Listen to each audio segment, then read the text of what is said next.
요단강에서 7번 씻으라. 열왕기하 5장 10절에서 14절. 엘리사가 사자를 저에게 보내어 가로되 너는 가서 요단강에 몸을 7번 씻으라. 내 살이 여전하여 깨끗하리라. 나아만이 노하여 물러가며 가로되 내 생각에는 저가 내게로 나와 서서 그 하나님 여호와의 이름을 부르고 당처 위에 손을 흔들어 문둥병을 고칠까 하였도다. 다메섹강 아마나와 바르발은 이스라엘 모든 강물보다 낫지 아니하냐. 내가 거기서 몸을 씻으면 깨끗하게 되지 아니하랴 하고 몸을 돌이켜 분한 모양으로 떠나니 그 종들이 나와서 말하여 가로되 내 아버지여 선지자가 당신을 명하여 큰 일을 행하라 하였더면 행치 아니하였으리까. 하물며 당신에게 이르기를 씻어 깨끗하게 하라 함이리이까. 나아만이 이에 내려가서 하나님의 사람의 말씀대로 요단강에 7번 몸을 잠그니 그 살이 여전하여 어린아이의 살 같아서 깨끗하게 되었더라.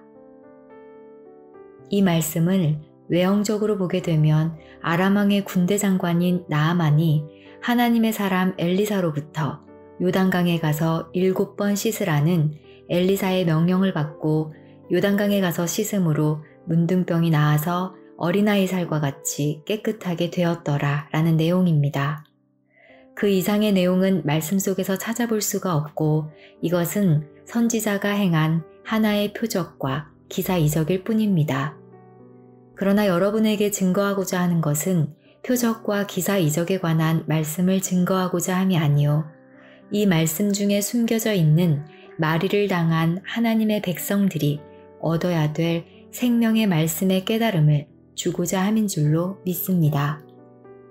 과거의 역사적인 사건이 역사적으로만 끝난다면 믿는 우리에게 아무 소용이 없습니다. 무서운 환란 시대를 맞을 우리에게 교훈의 말씀만 가지고는 하나님의 나라에 들어갈 수가 없습니다. 우리는 교훈의 말씀만으로는 말세를 대비할 수가 없다는 것을 알아야 하겠습니다.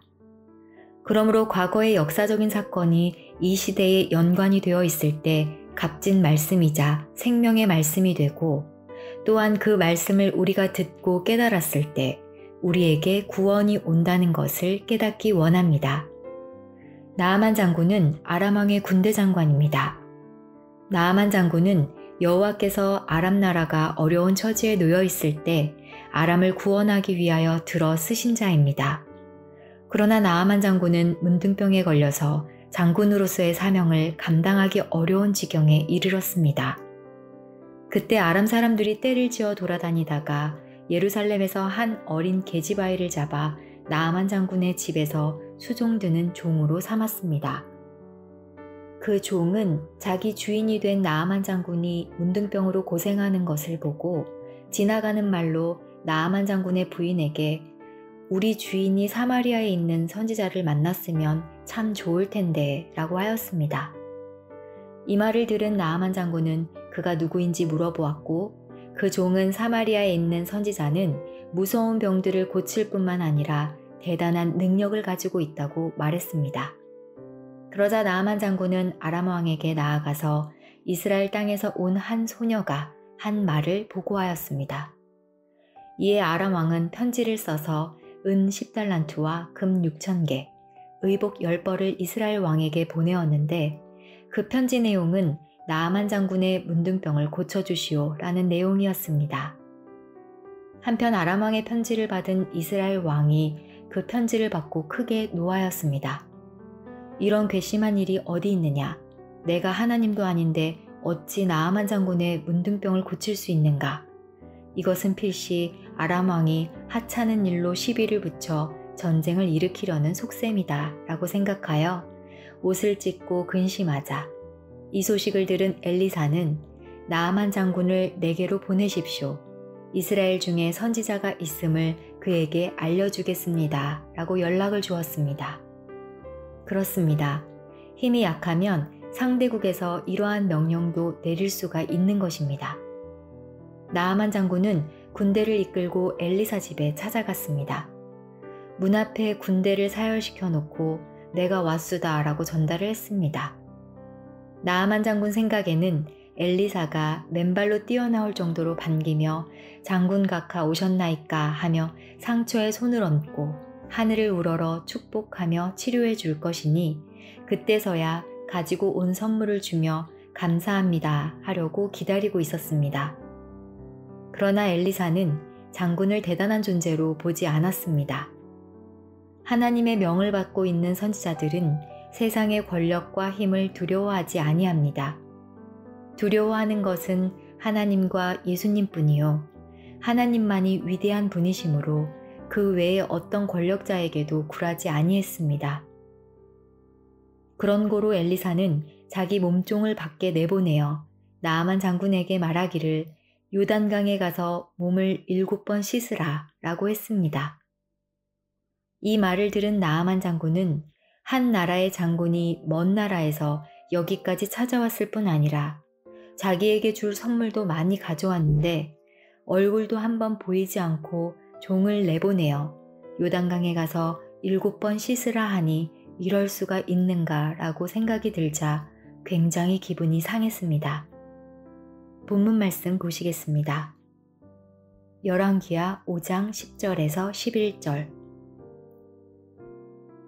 엘리사가 사자를 저에게 보내어 가로되 너는 가서 요단강에 몸을 7번 씻으라.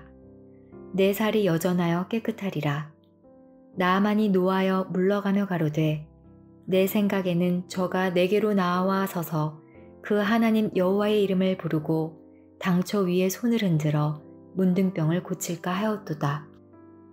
이와 같이 환부에 손을 얹고 여호와의 이름을 부르며 기도하여 병을 고쳐줄 것이라고 생각하였는데 나와보지도 않고 요단강에 가서 7번 씻으라 하니까 나아만 장군은 화가 머리끝까지 났습니다. 열왕기하 5장 12절. 다메섹강 아마나와 바르발은 이스라엘 모든 강물보다 낫지 아니하냐. 내가 거기서 몸을 씻으면 깨끗하게 되지 아니하랴 하고 몸을 돌이켜 분한 모양으로 떠나니. 이 말씀은 다메섹강 아마나강과 바르발강은 수질이 요단강보다 좋다는 뜻입니다. 요단강은 황토물이고 다메섹 강물들은 요단강보다 깨끗하니 요단강에 씻을 바엔 깨끗한 다메섹강에 가서 씻지 무엇하려고 요단강에 가서 씻느냐 하는 뜻이었습니다. 그렇습니다. 세상 사람 보기에는, 즉 나아만 장군 보기에는 다메섹강이 요단강보다 더 깨끗하고 물도 좋게 보였던 것입니다. 하지만 그 강은 병을 고치고 깨끗함을 받을 수 있는 강물이 아닙니다.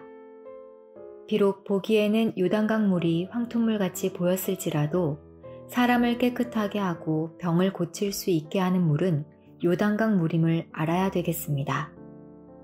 그런데 나아만 장군은 자기 몸종을 잘 두었습니다. 만약에 못된 부하를 두어 엘리사에 이르는 말을 비방하며 당장 엘리사의 목을 베고서 장군님, 우리 다메섹강에 가서 씻읍시다 라고 했더라면 나아만 장군의 병은 낫지 아니했을 것입니다. 그러나 나아만 장군의 종들이 말하기를 장군님, 만약에 엘리사 선지자가 장군님께 이보다 더 어려운 것을 명하였더라면 아하, 과연 이렇게 어려운 일을 해야 병을 고칠 수 있구나 하였을 텐데 그 요단강에 가서 명령대로 들어갔다 나왔다 7번만 하면 병이 고쳐질 것이 아닙니까? 그것이 뭐가 힘든 일이며 화가 날 일입니까? 병만 고치면 되지 않습니까? 라고 말하였습니다. 나아만이 가만히 생각해 보니 그럴 것으로 생각되어 그럼 가자 하고 요단강에 가서 7번 담그니 문둥병이 깨끗하여져서 간 곳이 없고 그 살이 여전하여 어린아이 살같이 깨끗하게 되었습니다. 나아만 장군은 칼과 화살 같은 무기를 사용하여 싸움을 해온 터라 살이 굳고 몸도 몹시 험했겠지만 요단강에 7번 담금으로 그 살이 어린아이 살같이 부드럽고 깨끗하게 됐다는 사실입니다. 이는 참으로 놀라운 표적이 아닐 수 없습니다. 나아만이 아닌 다른 문둥병자들이 요단강에 가서 목욕했다고 문둥병이 고쳐지고 전부 어린아이 살같이 된다면 온 세계 문둥병자들도 모두 요단강에 가서 담갔다 나오면 되지 않겠습니까? 나아만의 문둥병이 나은 것은 요단강 물이 낫게 한 것이 아니라 하나님의 선지자인 엘리사의 말을 순종하였기 때문입니다. 또한 문둥병이 낫다는 것으로 끝난 것이 아니고 그 살이 어린아이 살과 같이 되었다는 것은 영적인 어떤 강한 힘이 있었다는 것을 깨닫기를 원합니다. 여기서 우리가 깨달아야 될 것은 강에 대한 암호입니다. 강에 대한 암호는 비유이며 꼭 알아야 됩니다. 이 강에 대한 암호는 과연 무엇을 의미하고 있을까요? 먼저 나아만 장군의 병을 고친 것에 대한 내용이 누가복음에 기록되어 있는데 이 말씀을 보고 난 후에 강에 대한 암호의 비밀과 요단강에 대한 암호를 설명하며 오늘 우리가 해야 될 일이 무엇인가를 알려드리겠습니다. 누가복음 4장 27절. 또 선지자 엘리사 때에 이스라엘에 많은 문둥이가 있었으되 그 중에 한 사람도 깨끗함을 얻지 못하고 오직 수리아 사람 나아만 뿐이니라. 여기 말씀을 보니 문둥병 환자가 이스라엘에는 많이 있었고 그 중에 나아만 장군만이 문둥병을 고침받았다고 말씀하셨습니다. 먼저 문둥병은 저주의 병이며 문둥병자의 형상은 마귀의 형상입니다. 제가 학교 다닐 때 길 건너편에 문둥병자 촌이 있었는데 그 촌의 크기가 한 도시를 이루고 있었습니다. 문둥병자들은 보면 코도 떨어져 나가고 귀도 떨어지고 손가락도 떨어진 험악하고 완전히 마귀 형상과 같습니다. 이 병은 하늘의 저주를 받은 병이라고도 볼 수 있습니다. 그런 문둥병에 걸렸던 나아만이 어린아이 살과 같이 깨끗해졌다는 것은 하늘의 어떠한 기운이 그 엘리사의 입을 통해서 요단강에 투입된 것입니다. 요단강에 들어간다고 해서 다 문둥병이 낫는 것이 아니고 엘리사의 말을 들은 자만이 깨끗함을 받는다는 사실을 알아야겠습니다. 그래서 하나님께서는 많은 문둥병자 중에서 하나를 선택하셨으니 하나님의 역사는 하나를 선택하는 것임을 알 수가 있습니다. 엘리야 시대에 이스라엘 많은 과부가 있었는데 많은 과부 중에서 하나만 선택하여 엘리야가 축복을 해준 일이 있습니다. 이 말씀도 참고가 되도록 보시겠습니다. 누가복음 4장 25절에서 26절. 내가 참으로 너희에게 이르노니 엘리야 시대에 하늘 이 새해 6달을 닫히어 온 땅에 큰 흉년이 들었을 때에 이스라엘에 많은 과부가 있었으되 엘리야가 그중 한 사람에게도 보내심을 받지 않고 오직 시돈 땅에 있는 사렙다의 한 과부에게 뿐이었으며. 이 말씀에서 우리가 무엇을 알 수 있는가 하면 이스라엘에 많은 과부가 있었는데 이스라엘이 아닌 시돈 땅에 있는 한 과부를 선택하여 축복을 했다는 것입니다. 이것과 일맥상통하는 것으로 이스라엘에 많은 문둥병자가 있었으나 그 가운데서 수리아 땅의 한 문둥병자 나아만에게만 축복하였다는 말씀입니다. 이것이 의미하는 뜻은 이방 역사를 통하여 하나님의 권능을 나타낸 것이요 후일에 있을 하나님의 뜻을 그림자로서 보여준 것입니다. 오늘날도 마찬가지입니다. 하나님의 역사는 이방 역사입니다. 하나님께서 정통이라고 주장하는 이스라엘에서 선택하지 아니하고 이스라엘 밖에서 선택했다는 것은 상당히 중요한 의미가 있습니다. 예언적인 말씀에서의 요단강은 실상적인 강을 의미하는 것이 아닙니다. 물론 구약시대에 있었던 강은 실상의 요단강이었으나 이 성경에서 말하고 있는 요단강은 실상적인 강이 아닙니다. 예언적인 말씀으로 기록된 것입니다. 영적인 요단 강물은 성도들의 영육을 변화시키는 신의 능력이 있는 강물이요. 요단 강물에 몸을 담근 문둥병자가 깨끗함을 얻었다는 것은 후세의 하나님의 백성들의 어떤 영적인 강한 힘을 상징한 것이지 실상적인 강을 상징한 것은 아닙니다. 그럼 강에 관하여 알아보시겠습니다. 창세기 2장 10절에서 14절. 강이 에덴에서 발원하여 동산을 적시고 거기서부터 갈라져 네 근원이 되었으니 첫째의 이름은 비손이라. 금이 있는 하윌라 온 땅에 돌렸으며 그 땅의 금은 정금이요 그곳에는 베들리엄과 호마노도도 있으며 둘째 강의 이름은 기훈이라. 구스 온 땅에 돌렸고 셋째 강의 이름은 히데겔이라.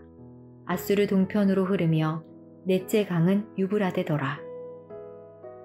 인류 생활의 모든 근원은 강으로부터 시작을 했습니다. 강물이 없는 곳에는 인류의 발생지가 될 수 없었습니다. 하나님이 인간을 창조하시고 에덴의 한 강을 형성해 주시고 그 한 강이 네 강이 되어 여러 갈래로 갈라지게 했습니다. 하나님께서는 강을 통하여 큰 역사를 행하셨습니다. 이스라엘을 해방시킨 모세도 출애굽기 2장 5절 말씀을 통하여 강에서 건짐을 받았다 라고 말씀하셨습니다. 강에서 모세가 건짐을 받았다 함은 대단한 의미가 있습니다. 인간이 탄생하는 것도 어머니 뱃속 양수의 강에서 아기가 자라는 것입니다. 그 물에서 인간이 자라게 되고 그 속에서 새 생명이 탄생하게 되는 것입니다. 그러므로 강이 없는 곳에서는 인간이 살 수 없고 국가의 어떤 발전도 가져올 수 없습니다. 우리나라의 발전을 비유하여 한강의 기적이라고 하지 않습니까? 우리에게도 영적인 큰 강이 있어야 합니다. 그래서 하나님께서는 강을 경계로 해서 어느 나라, 어느 족속이든지 형성시키셨습니다. 우리나라에도 압록강과 두만강이 현재 국경이 되고 있습니다. 다른 나라에도 강이 국경이 되는 나라들이 상당히 많습니다. 그러나 성경적으로 국경이 됐다는 것은 세상적인 국경을 말한 것이 아니고 강 하나를 사이에 두고 강 저편은 사단이요 강 이편은 하나님이다 라는 말임을 성경은 기록하고 있습니다. 여호수아 24장 2절에서 3절. 여호수아가 모든 백성에게 이르되 이스라엘 하나님 여호와의 말씀에 옛적에 너희 조상들 곧 아브라함의 아비 나홀의 아비 데라가 강 저편에 거하여 다른 신들을 섬겼으나 내가 너희 조상 아브라함을 강 저편에서 이끌어내어 가나안으로 인도하여 온 땅을 두루 행하게 하고 그 씨를 번성케 하려고 그에게 이삭을 주었고. 이 말씀에서 아브라함을 낳은 아비가 바로 데라입니다. 데라는 강 저편에서 우상을 섬겼고 다른 신을 섬겼으나 아브라함은 강 저편에서 이끌어내어 하나님을 섬기게 하고 아브라함을 믿음의 조상이 되게 한 것입니다. 그러므로 강 저편에서는 다른 우상신을 섬겼고 강 이편에서는 하나님을 섬겼던 것입니다. 기독교인들이 많이 부르는 찬송 중에 며칠 후 며칠 후 요단강 건너가 만나리라는 가사의 찬송이 있습니다. 이 요단강을 건너기 전에는 악한 죄의 세상이지만 건너서면 천국인 것으로 알고 있기 때문입니다. 곧 요단강이 천국과 지옥의 경계가 되었던 것입니다. 이것은 실상적으로도 여호수아 때에 요단강을 건너기 전에는 광야의 시대요. 요단강을 건너고 난 이후의 땅은 가나안 복지 선민의 땅이었습니다. 그러므로 성경에 기록된 예언적인 요단강은 실상의 요단강이 아닙니다. 실상적인 요단강은 건너봤자 거기는 중동 지방으로 2000년 이상 전쟁하고 있는 나라들이 있을 뿐입니다. 그러면 실상적인 강이 아니라는 사실을 성경을 통하여 알아보시겠습니다. 세상적인 강이 있는가 하면 하나님의 강이 있습니다. 시편 65편 9절에서 10절. 땅을 권고하사 물을 대어 심히 윤택해 하시며 하나님의 강에 물이 가득하게 하시고 이같이 땅을 예비하신 후에 저희에게 곡식을 주시나이다.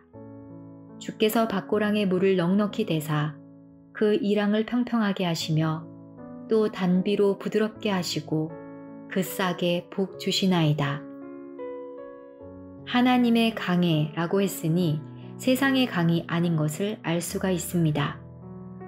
여기 나오는 강은 실상적인 강이 아니고 땅의 곡식도 실상적인 곡식이 아닙니다. 강을 비유하고 곡식을 비유해서 하나님의 백성들이 아름다운 열매로서 구원 얻게 됨을 말씀하신 것입니다. 주께서 밭고랑에 물을 넉넉히 대사 평평하게 하시고 하셨으니 이는 하나님 백성을 밭으로 비유하여 물을 넉넉히 대사 평평하게 하신다는 것이요. 그곳에서 나오는 곡식은 여러분이 하나님께로 나오는 것을 곡식으로 비유한 것입니다. 여러분들이 밭에 있는 곡식인 줄로 믿습니다. 작은 산들은 작은 종교단체로 비유했고 하나님의 말씀을 강으로도 비유했다는 사실을 깨닫기 바랍니다. 이런 말씀을 통하여 볼 때에 요단강은 실상적인 강이 아님을 알 수 있습니다. 오늘날 이 땅은 영적인 요단강과 같은 강이고 또한 다메섹과 같은 종파가 있고 아마나와 바르발 같은 종파의 강이 있다는 것을 비유로 말씀하신 것입니다. 지금 말하는 요단강은 더러운 실제의 강이 아니고 문둥병 걸린 자들이 담그면 어린아이 살과 같이 변화한다는 그런 강입니다. 나아만 장군 피부의 살이 여전하여 어린아이 살 같아서 깨끗하게 된 것은 사람의 육체가 호련 변화를 받을 수 있다는 표적을 미리 보여준 것입니다. 이런 것을 통하여 볼 때에 이 강은 실상적인 강을 말한 것이 아니라 성령의 요단강에 몸을 7번 담그면 어린아이 살과 같이 호련 변화를 받을 수 있다는 영적인 말씀인 것입니다. 예수님께서 이런 말씀을 하셨습니다. 요한복음 7장 38절 나를 믿는 자는 성경의 이름과 같이 그 배에서 생수의 강이 흘러나리라 하시니 이런 말씀을 볼 때 실상적인 강을 말한 것이 아니며 요단강 또한 실상의 강이 아니라 영적인 요단강인 것을 알 수 있습니다. 요단강이란 뜻은 급한 여울물이 아주 급하게 쏟아져 급류가 흘러 내려간다는 뜻입니다. 육신적인 요단강은 레바논 북쪽 헐몬산에서 물이 합류되어서 네라노와 갈릴리 호수를 거쳐서 사해로 들어오는데 물이 급하게 쏟아지는 급수가 27군데나 있고 그 길이가 240마일 정도 된다고 합니다. 그러면 이 요단강은 무엇으로 비유됐을까요? 성경에 예언해 놓은 말씀을 보게 되면 아브라함이 많은 가축과 가족을 이끌고 조카 롯과 함께 남방으로 왔을 때 롯이 내게 요단 저편을 달라고 하였는데 거기는 첫째, 물이 많고 얼마나 땅이 기름진지 에덴과 같고 애굽과 같았습니다. 창세기 13장 10절에도 요단강을 에덴과 같다고 말했습니다. 그러므로 요단강은 바로 기름진 땅, 에덴 동산 같은 낙원을 상징하고 있다는 것을 알기 원합니다. 또 여러분이 잘 아는 바와 같이 야곱이 요단강을 건너서 형 에서를 피하여 도망하여 나갈 때에는 지팡이 하나를 들고 나갔었는데 다시 돌아올 때는 많은 재산을 가지고 형에게 돌아왔다는 말씀이 있습니다. 지팡이 하나로 요단강을 건너갔다는 것은 대단한 의미를 가지고 있습니다. 홍해 바다가 지팡이로 갈라졌고 애굽의 바로 왕에게 첫 기사 이적을 행한 것도 목자의 지팡이로서 항복을 받게 된 것을 잘 알고 있습니다. 이스라엘 백성들이 애굽에서 출애굽할 때에도 지팡이를 잡고 유월절 양고기를 먹었다는 사실도 알고 있습니다.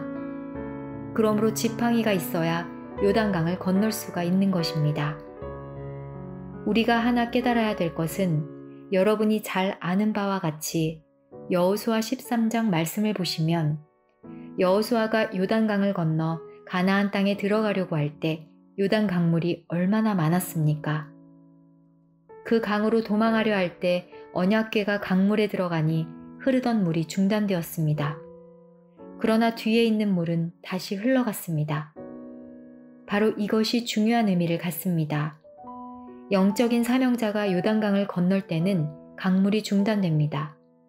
물의 흐름이 중단된다는 것은 진리가 흘러가지 못하고 중단된다는 것입니다. 그러므로 육지와 같이 건너갔습니다. 요단강에 큰 의미를 두는 것은 수많은 기적이 일어났던 강이기 때문입니다. 또한 요단강의 기적들 중 엘리야가 하늘로 승천하기 직전에 엘리사와 함께 요단강을 건너게 될 때에 배는 없고 물은 많아서 건널 수가 없었습니다. 그때 엘리야가 옷을 벗어서 강물을 이리 치고 저리 치니 물이 갈라져 요단강을 건너갈 수 있었습니다.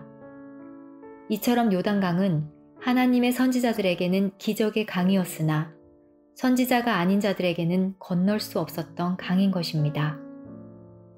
오늘날도 마찬가지입니다. 기독교인들은 죽음의 길을 찬송으로 부를 때에 요단강 건너가서 만나자고 찬송을 합니다. 이런 것을 보더라도 요단강은 기적의 강이라는 것을 깨달아야 합니다. 이처럼 요단강은 선지자들에게 말할 수 없는 많은 기적의 강이었습니다. 세례 요한은 많은 강들 중에서 유독 요단강에 가서 예수님에게 세례를 주었습니다. 하나님의 아들이 요단강물 속에 들어갔다 나왔다면 우리도 하나님의 아들처럼 되기 위해 요단강물 속에 들어갔다 나와야 됩니다. 그래서 지금 제가 여러분들에게 증거하고자 하는 것은 이 나아만 장군에게 엘리사가 말하기를 요단강에 가서 7번 씻으라고 말했는데 과연 씻었습니까? 안 씻었습니다. 씻은 것이 아니오 몸을 강물에 7번 담갔다 나오기만 했습니다. 그럼 성경으로 확인해 보겠습니다. 열왕기하 5장 14절. 나아만이 이에 내려가서 하나님의 사람의 말씀대로 요단강에 7번 몸을 잠그니 그 살이 여전하여 어린아이의 살 같아서 깨끗하게 되었더라. 제가 이런 말을 들은 적이 있습니다. 바다가 무서워서 바다에 뛰어들지 못하면 진주를 캘 수 없다는 말입니다. 여러분이 아무리 좋은 보화가 있어도 뛰어들지 아니하는 자는 보화를 얻을 수가 없습니다. 부뚜막에 소금이 많이 있어도 집어다 넣지 않으면 간을 맞출 수가 없는 것입니다. 제가 여러분들에게 증거하고자 하는 좋은 말씀이라고 할지라도 이 말씀을 받아들이지 아니하면 구원을 받을 수가 없습니다. 요단강의 비밀을 깨닫게 하여 주는 이 말씀은 영적인 요단강인 것입니다. 여러분이 변화의 강, 기적의 강을 발견했다면 여러분의 몸을 강물에 푹 담가야 합니다. 구경만 하고 겁이 나서 멍하게 있는 사람들이 있습니다. 마음 놓고 담그십시오. 겁내지 말고 담그십시오. 한 번도 못 담근 사람도 있습니다. 그러나 성경의 말씀은 7번 담가야 합니다. 7번 자기 몸을 투신해서 이 진리의 강물에 몸을 다 던지십시오. 7번 투신할 수 있는 자만이 호련 변화 때 7배로 변화받게 됩니다. 마지막 때의 구원은 이 육체를 가지고는 구원을 받을 수 없습니다. 우리의 육체가 변화를 받아야 구원을 받는 것입니다. 나아만 장군같이 변화를 받아야 합니다. 나아만 장군은 자기의 교만을 버렸습니다. 엘리사가 멸시하여 몸종을 내보내어 명령을 했으나 나아만 장군은 그 명령을 받았습니다. 또한 그는 자기 밑에 있는 부하의 진실한 말을 들어주었습니다. 그리고 나서 그는 자기의 모든 교만을 내어버리고 선지자의 얼굴을 보지 못했지만 그 선지자의 말을 믿었고 선지자의 말대로 다메섹 강도 버리고 아마나 바르발 강도 다 버리고 요단강에 몸을 투신한 것입니다. 그러므로 씻으라고 했지만 몸을 담갔다가 올라오는 것만으로도 나아만 장군과 같이 영적인 문둥병이 고쳐지는 줄로 믿습니다. 예수님은 한 번만 담가도 하늘에서 성령이 비둘기같이 강림했습니다. 지금 세례는 물을 찍어다가 성부, 성자, 성령의 이름으로 세례를 주지만 예수님 당시에는 물속에 머리까지 푹 담갔다 올라오는 것입니다. 그래서 지금도 침례교인들은 큰 물통을 만들어서 아예 옷 입은 채로 물에 푹 담갔다가 나옵니다. 그것은 육신적으로 담그는 것이지 죄를 씻는 것은 아닙니다. 7번 아니라 7천만 번을 담가도 소용이 없습니다. 우리가 영적인 깨달음의 강물 속에 담갔다가 나와야 합니다. 그래야만 새 생명을 얻을 수가 있습니다. 이제 여러분들은 하나님의 말씀을 깨닫고 하나님의 강에 몸을 던져야 합니다. 무엇이 두렵습니까? 아직 던지지 못한 채 두려움을 가지고 있는 사람들은 던지십시오. 나아만 장군과 같이 자기가 어린아이와 같이 낮아질 때 어린아이의 살과 같이 호련 변화의 축복을 받게 될 것입니다. 마지막 날 우리 모두가 변화받을 것을 성경은 말하고 있습니다. 고린도전서 15장 51절에서 54절. 보라, 내가 너희에게 비밀을 말하노니 우리가 다 잠잘 것이 아니요 마지막 나팔의 순식간에 호련히 다 변화하리니 나팔 소리가 나매 죽은 자들이 썩지 아니할 것으로 다시 살고 우리도 변화하리라. 이 썩을 것이 불갑을 썩지 아니할 것을 입겠고 이 죽을 것이 죽지 아니함을 입으리로다. 이 썩을 것이 썩지 아니함을 입고 이 죽을 것이 죽지 아니함을 입을 때에는 사망이 이김에 삼킨 바 되리라고 기록된 말씀이 응하리라. 이 말씀이 이루어질 때에는 어떠한 축복이 이루어지는가 하면 나이 많은 어르신들, 7, 80이 되어 머리가 하얀 분들이지만 어린아이의 살과 같이 변화를 받습니다. 자신의 모습을 보면 내가 이렇게 잘생겼나 하며 자신의 얼굴 보기를 즐거워할 것입니다. 이는 우리가 생수의 강에 몸을 던져야만 호련 변화를 받을 수 있는 것입니다. 욥기서 33장 25절. 그런즉 그 살이 어린아이보다 연하여져서 소년 때를 회복할 것이요. 소년 때는 이미 지났으므로 다시 회복하는 것입니다. 그는 하나님께 기도함으로 하나님이 은혜를 베푸사 그로 자기의 얼굴을 즐거이 보게 하신다고 하였습니다. 변화를 받은 자기의 얼굴을 보니 어린아이와 같은 피부에 얼마나 곱고 얼마나 아름다운지 거울로 자기의 얼굴을 보고 또 보고 즐거이 본다고 하였습니다. 아무리 못생긴 남자도 아랑드롱보다 더 미남이 될 것이요. 아무리 못생긴 여자라도 미스 월드보다 더 아름다운 미인이 될 것입니다. 얼마나 예쁘게 변화를 받았으면 자기가 자기의 얼굴을 즐거이 본다고 하겠습니까? 이것이 바로 영적인 요단강에 투신한 자들인 것을 깨달아야겠습니다. 욥기서 33장 25절에서 26절. 그런즉 그 살이 어린아이보다 연하여져서 소년 때를 회복할 것이요.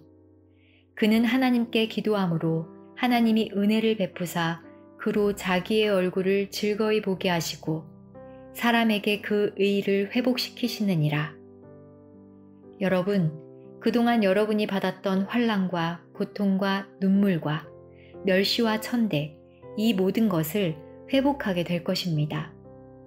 세상에서 살기가 눈물겹고 외롭고 힘들었던 모든 것을 회복하여 장수와 부귀를 누리는 호련 변화의 영생을 영적인 요단강에 투신하여 7번 씻음으로 축복받게 될 것입니다.